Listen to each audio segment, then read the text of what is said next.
Livestock News, brought to you by Santa Fe Trail Meats in Overbrook, or visit us online at sftmeats.com.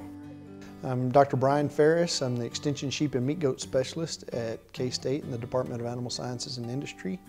And there I have a split appointment. I am 70% extension and 30% teaching, meaning that I do a lot of extension programs with producers as well as extension agents, and do programs across the state and some across the country as well.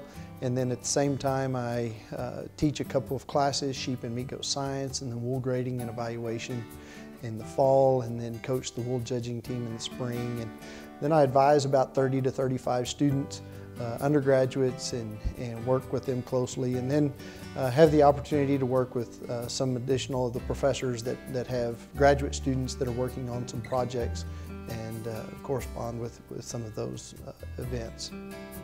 Well, we've recently completed the buildings, and we're still working on completing the final aspects of the pinning for the Sheep and Meat Goat Center, just north of where it was located previously, at the corner of Denison and Kimball there in Manhattan. And this facility is, I've been asked, how does it compare to the old facility? Well, in its day, I'm sure the old facility was just like this one is currently. And it is state-of-the-art. It is, in my mind, no doubt the best sheep and goat facility there is in the country. But with that being said, it's giving us so many opportunities now to explore research opportunities and nutrition and reproduction and just about any aspect that we want to look at. Now we have the penning, the facility to handle housing the animals, as well as working with a variety of different topics and subjects that we can look at this growing industry, especially in the meat goat side.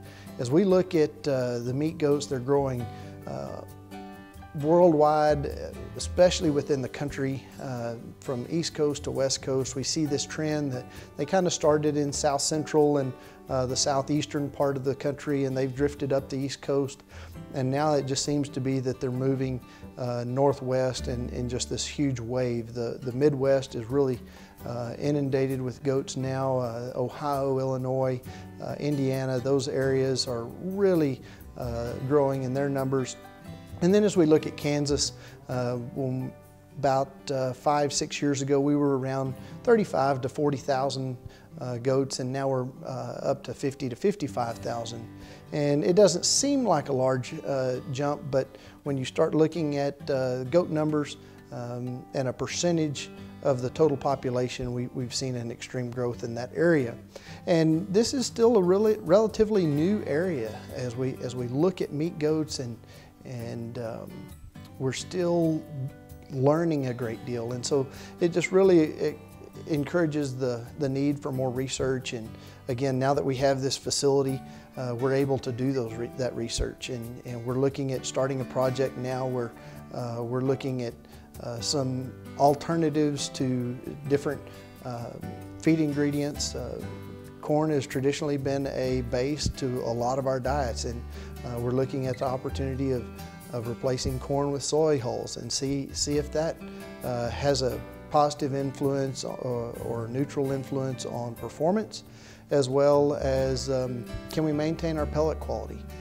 As many know that feed goats, and that goats tend to sort a great deal, and so we need to maintain that feed in a pellet, and we want to make sure that we maintain pellet durability.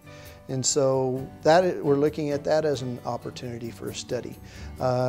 Along with that, urinary calculi or kidney stones is a common problem we see in castrated males, especially those that are shown in the 4-H and FFA show ring. And that's something that we certainly need to address, because this is a growing project. It's gaining more and more attention all the time. And so as we look at that, and I've seen the stress that these kids go through.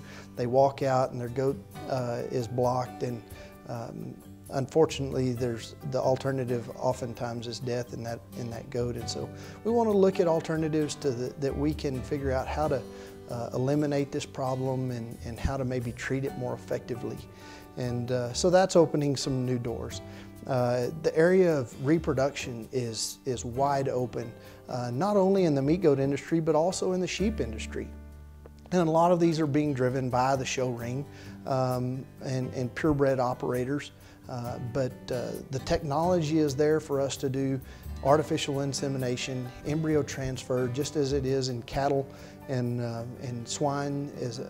And so it is one of those areas that we see an extreme need for further research. And that's something that we look forward to maybe involving or becoming more involved in with this, this new facility.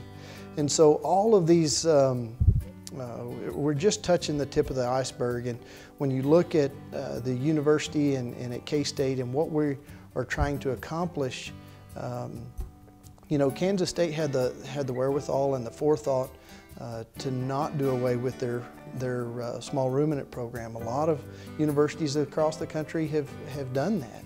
And so we're gaining a lot of national attention from students across the country that still have an interest in small ruminants.